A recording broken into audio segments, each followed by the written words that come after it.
The biggest mistake is people try to make money from their book sales. They end up pricing themselves out of the market. It's much easier to market versus a Chris Benetti is the founder of Smart Author Media. By leveraging the power of books, he helps entrepreneurs get more sales, exposure, and authority. books. For me, have always been a catalyst to something more. The real downside to selling books is high ticket or low ticket, which is more lucrative. I've got clients who close a high ticket sale, easily make the campaign profitable. Flipping the script, I've also got clients who have low ticket. That took about 6 months to get profitable.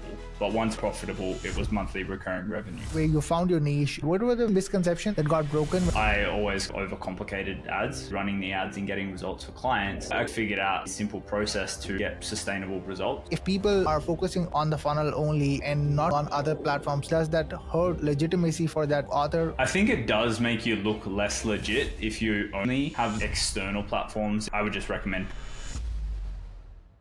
So please welcome Chris on the show. Hey Chris, thank you so much for being on the show today. Hey man, thanks for having me. Truly appreciate it. So I'm gonna start the conversation with you figuring out the love of getting into the niche of helping other people get the benefit out of promoting their books, stuff like that. So how you found that as a passion for yourself? Well, I think books for me have always been a catalyst to something more. Books were definitely like my exit point out of real world job Yep. and things like that initially. I can still reminisce on reading Rich Dad Poor Dad and 4 Hour Work Week and kind of all that, those kind of books. And it's just been incredibly impactful for me.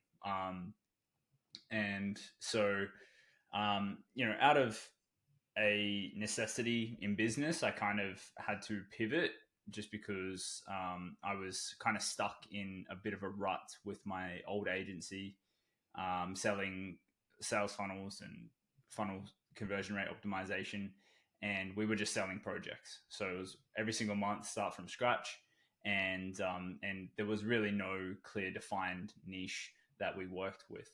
And it was very hard, I'm sure you're aware, standing out as someone who just does a commodity style Yep. service.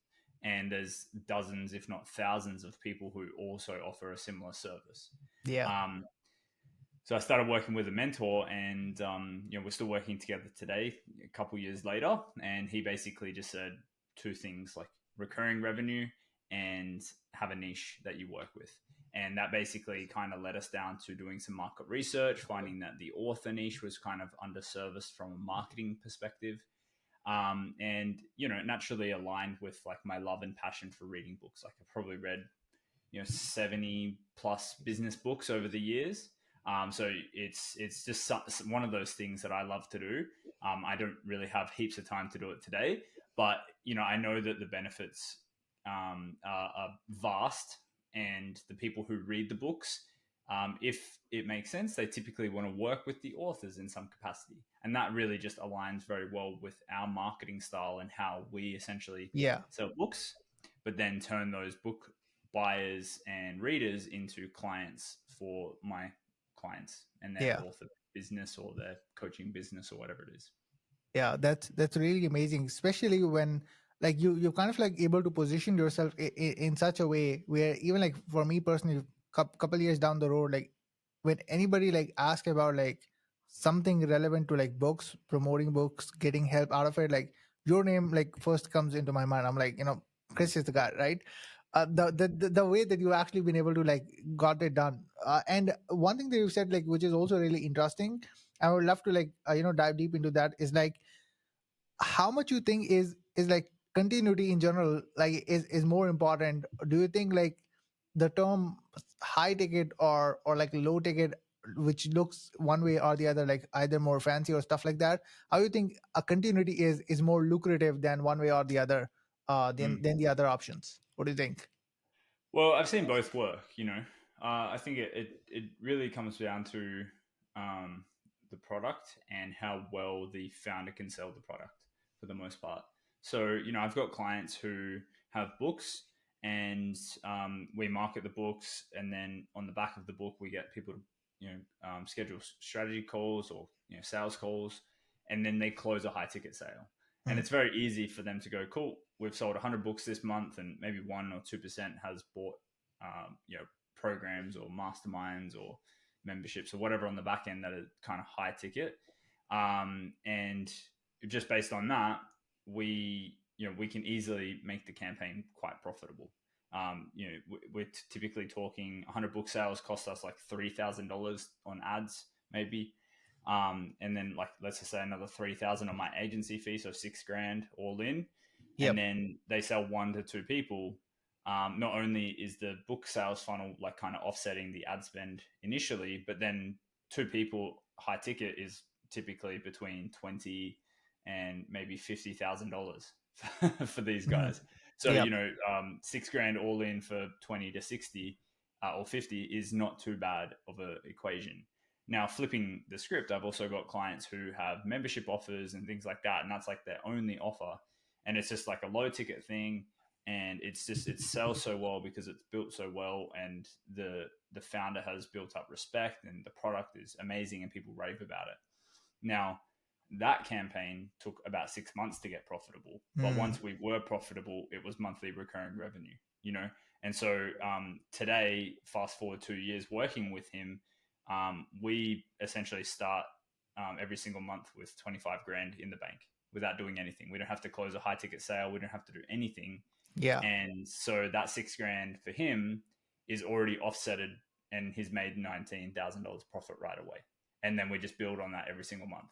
Yeah. And the conversion rate is a little bit easier for him, of course, versus a sales call. It's not 1 to 2%, it's actually 10%. And we're not actually selling the book, we're giving it away for free. And so we have 10% of people who download the book for free, just name and email exchange, actually sign up for his membership. So, Mm. both work. I think it just depends on how good the product is, how good the founder is at actually selling that product as well. Yeah, that's a decent breakdown, especially like understanding the perspective on both end. That if somebody wants a chunk of money like upfront, they kind of like use the high ticket model of it. But if somebody wants to have more continuity, and it's not required to be like a 97 a month. It could be like high ticket service, but on a continuity sort of like a model, similar to as an agency or stuff like that, etc. That helps more people to not start from zero again and again, and like have more sustainability in one way or the other, and not start from zero as we discussed earlier. that Yep. that's great. So like apart from that, like when you got into when you got into the point where you found your niche, and and you nailed down the offer, what was the very first, like when you started like providing these services to your client, what were the very first misconception that actually broken for you when you started selling other people's book, and you were like, I thought about like books have like this or that, or like when we sell books, that could be the problem, stuff like that. So any misconception that you might had like prior to like you helping others selling books that got broken when you started doing it for them? Well, I wasn't really an advertising agency beforehand. So um, the skill of ads was something new for me. Hmm. And yeah, I think for like the last 6 years before running or starting the ads agency, um, I always kind of overcomplicated ads, or like I thought that it was going to be like this massive mountain that we had to figure out. And um, yeah, I think through simplicity and like actually running the ads and getting results for clients, I kind of just figured out a really easy, simple process to get quite sustainable results.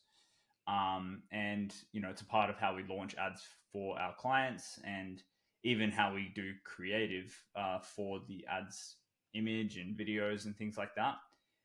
So now when a new client comes on board, I kind of have a process to follow to launch their ads. But then we've actually built up this like ad creative library of templates, and we've probably got Hmm. like 150, 200 templates in there now. And that's just me like Wow. looking at the marketplace, looking at the ads that I see in my newsfeed, and then us like recreating those in our own way so that we can kind of run them for clients. But the cool thing with us is like we test those ads across other clients and we actually spend money on them and see which ones work. And so now we've got like this handful of like 30 or so different creatives that we know work really well. And so when a new client comes on board, we always launch those 30 creatives first so that we can kind of validate the other things like the targeting and the copywriting for the ad and the landing page and things like that, and know that the creatives will work pretty well. So it's almost like making the launch for new clients somewhat bulletproof, where we can almost guarantee that in the first couple of days we'll start seeing sales. And I think a lot of people have trouble selling with ads, selling Yeah. actual and taking money with ads. Like a lot of people can get leads, that's easy, but selling things is a little bit more challenging. So yeah, just like having a process around that. And the misconception was like that it was like way more complicated than it actually is. So is it following the footsteps of other people, like how they were able to like made that book launch or stuff like that successful, and kind of like replicating that in order, like apart from like figuring out by your own and trying to like come up with a new strategy or new tactic or stuff like that, but instead like following the ones that already made it work, right?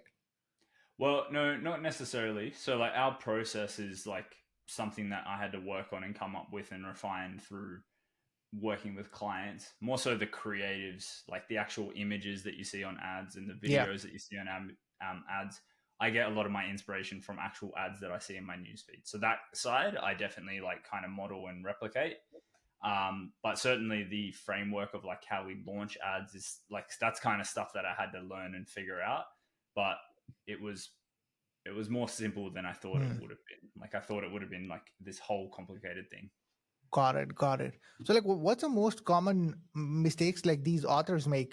For example, like when they get to you, like, hey, Chris, like we want your service, but when you start like, taking a look on like their book or the way that they have structured it or they are planning towards it, like, what's the most common mistake these people have around the book that might not make it like profitable or like as what they were expecting from a book, the outcomes, stuff like that? Like, what are those common like things?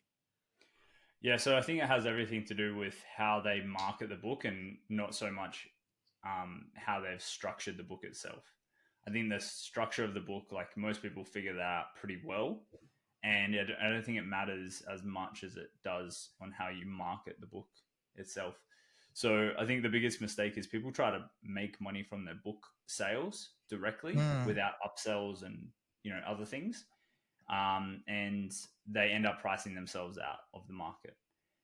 It's much easier to market a like free plus shipping style offer of a book versus a $20 book, pretty much Yeah, full price, and you pay free shipping. It's like you can just buy that thing on Amazon for the same price and not worry about it, right? yeah, So there's correct. really no incentive for someone to go and buy the book through the ad. They might see the book through the ad and then go, "Oh, I'll just get it on Amazon because it's easier." Amazon knows my payment information. If I really want it, I'll go get it there. So it kind of can hurt you by trying to price your book at $20, $30. And I even had someone who tried to position their book as a free plus shipping offer and then tried to charge $30 for the shipping. Oh And I'm wow. like, I'm not surprised this book campaign didn't work for you, Yeah. So yeah, more often than not, it's like the main offer that they are trying to advertise, and people they try to make money on that right away. When you should actually make up your average order value from your order bumps, your upsells, your downsells, and all that kind of stuff, and then still have a very clear process for how someone can continue to work with you. And in most cases, that's watching a webinar, booking a sales call, and things like that.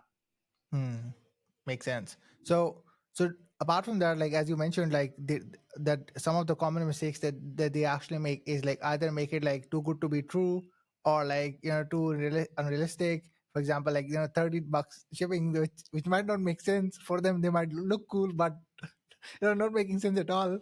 So do you think like there are some people who actually make certain sort of mistakes where they don't have the appropriate call to actions which were required inside of the book to make those book work out, so that when people are reading through it and they wanted to take action, the products are making the correct fit of complementing from the book to the next offer? Do you saw like some people having those sort of like mistakes?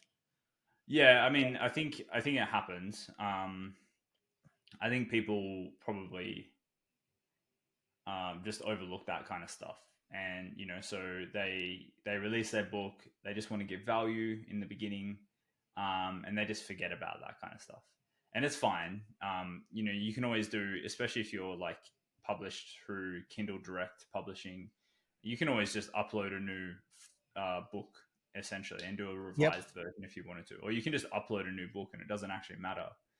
And so, if you wanted to just like add an offer at the end of the book, or make sure that your book has resources so that people can opt in, these are all very good ways to make sure that someone knows that you're offering something else and you can get them on your email list, if they buy through other mediums besides your own book funnel, as an example.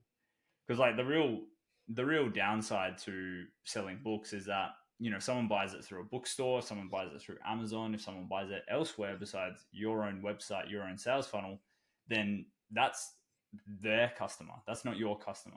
Yeah, true. So their information is stored with whoever sold the book to them, not you, and your database.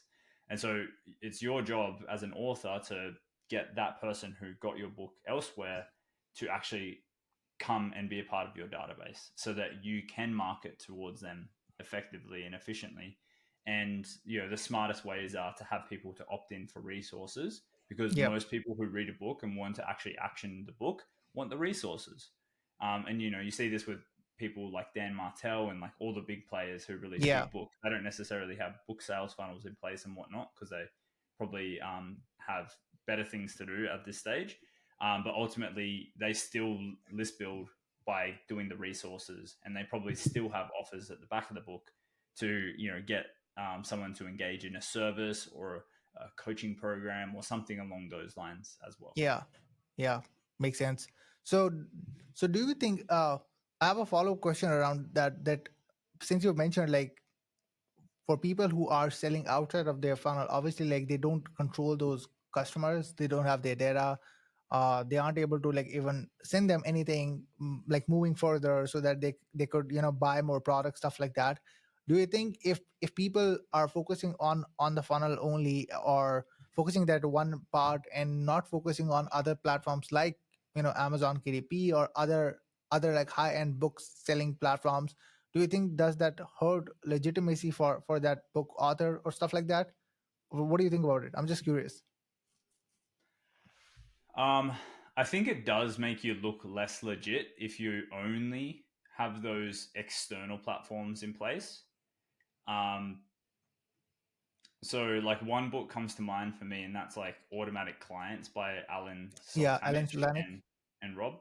Um, that book is awesome, man. It's a really good book. It's not Yeah. published anywhere though, Yep. so I've it's read like halfway it's a through book so and it's far. great, but like you can't actually buy it unless they release it.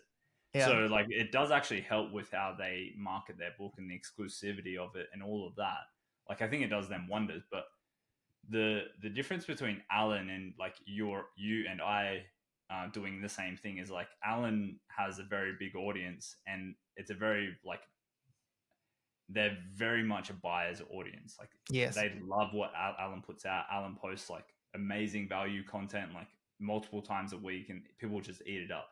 So when he releases or opens Automatic Clients, people go nuts for it. But like 100%.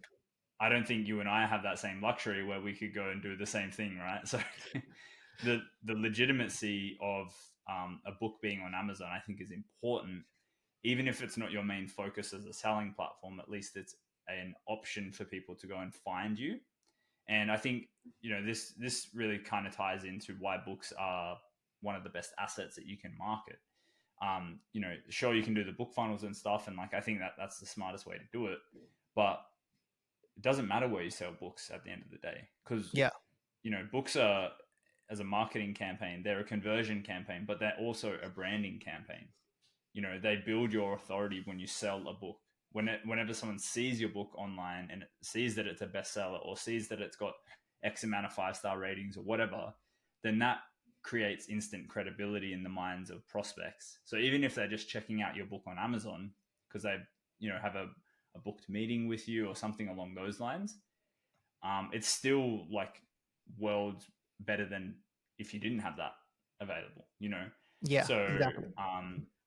I think the modality, it makes sense to have it listed in other places where people can buy it and see it. I think it does kind of affect your legitimacy if you aren't, a high level player Yeah. like Alan is, as an example. But at the end of the day, like, you know, I would just recommend putting it everywhere and then work on your own sales funnel to sell or give away your book. Yeah, yeah, that's cool. Because as you mentioned, like for Alan in his case, like people are craving for buying the book, right? It's like, can you please open the offer? Like, we'll Mm. love to like have a look. And for people like who are listening to this, like we'll post up the link. It might not be opened, but when you see ever to that it's open, just you can go ahead and buy the book, just so you know. But yeah, like apart from that, the other thing that you also mentioned is also important. Like not everybody is like Alan, where people are actually craving for it and they don't even care about, and there is scarcity to it, and people are like, hey, I want to buy it like regardless, and it's not even like available anywhere else. uh and stuff like that. But for most of the others, it definitely boosts up the legitimacy of it being omnipresent across all the other platforms, so people feel like, oh, it could be legit, and stuff like that. So I think the other common objection for some people, not the like the higher in the industries, but somebody who's like thinking about of writing a book, is like, who am I? Like, to think about writing a book, right? Like, I'm not Mm-hmm. Robert Kiyosaki, I'm not Mm-hmm. Dale Carnegie. I think about, they start to compare themselves with guys like these who had these like evergreen sort of like books, still relevant like after 30, 40 years, or stuff like that, and they still existing, and people are still reading those books. So the first Mm-hmm. thought comes up is like, who am I to write a book? Stuff like that. I'm pretty sure like not the people who might be like super experts have exact same questions when they're Mm-hmm. coming to you, but I'm pretty sure like you probably saw some people thinking about like, who am I to go and like write the book, and why should I like even like write it in the first place? I'm not Yeah. even like that authority.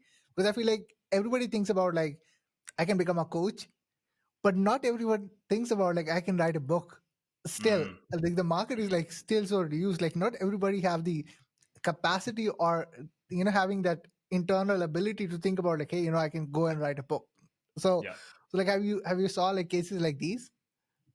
Yeah. I mean, case number one is right here. Like, you know, and I think all of us as entrepreneurs struggle with imposter syndrome at some capacity. Um, and my good friend Alex Sharfin says, and he says it best, is, imposters don't get imposter syndrome. So the fact that you have Oh, it means that you're legit, like, so. that was interesting. And I think as soon as you realize that it's not the book, it's a book, the pressure is lifted. Like, you don't have to write Think and Grow Rich. You don't have to write Rich Dad Poor Dad. You just have to write a book that will be beneficial for your business. It doesn't have to be the end all be all book. You can write multiple books. You can just write one, but the fact, like, it doesn't have to leave a legacy for you. It doesn't have to move millions of people. It just has to be beneficial for what you want to do, and it has to be a part of the cog in what you want to achieve.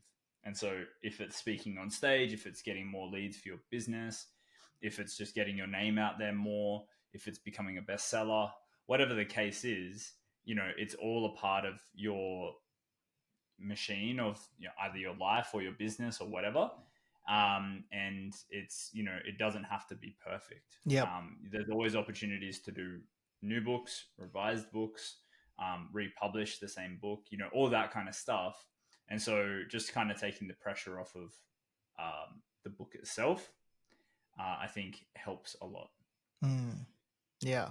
So separating yourself from the actual outcome, or like even trying to compare with these type of folks who had created like these like amazing books that are kind of like evergreen still. What'd you say? Sorry. Yeah, I was just saying like separating yourself from the outcome, and stop comparing yourself with these like highly well-known authors who've created these like super relevant books, still relevant after decades or stuff like that. Correct? Yeah, exactly. I think, it's always hard because you see and you want to be like people, who are extremely successful. Yep. But it's coming down and being realistic with the facts. It's like, Yeah. If you're not that person, then don't be upset that you're not that person. Like, you're you, and like, what do you do that's amazing and you can help people with? And it's like, put that in a book. Yeah.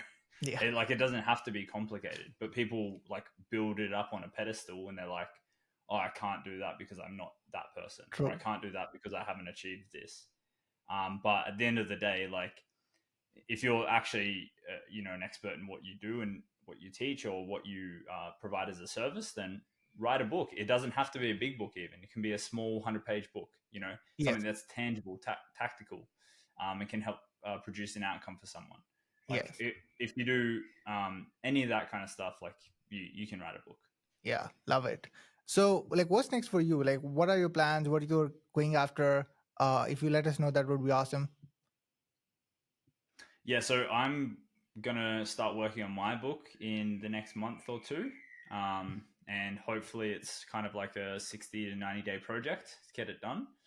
And then I'll be practicing what I preach. I'll be marketing my own book. I'll be getting leads for my service through my book funnel, and I'll be kind of running that machine. And then, it's just pretty much just grow Smart Author Media. I am very focused on Smart Author Media. I'm focused on getting more clients. I'm focused on building more revenue, and increasing my profit across the board. And then outside of business, family life is very important for me. We just announced that we're going to have a second child the other day. So thank you. So raising a family, and then investing in property as well. So using business profits to create assets for myself and my family, and trying to create that freedom of time and things like that as well. Yeah, love it. I will post up all the links in the description, also in the show notes down below, so people can like follow you and be the part of your world. Any last thing you want to say before we round the show up? Well, I've actually got a really good quote. It's whether you think you can or can't, you're right. So it's really up to you whether or not you achieve the things that you want to achieve in life. So put your mind to it, go crush things, and you can do it. Awesome. Again, Chris, thank you so much for being on the show today. And yeah, guys, thank you so much for watching. We'll definitely gonna see you guys in the next episode. Until then, peace out.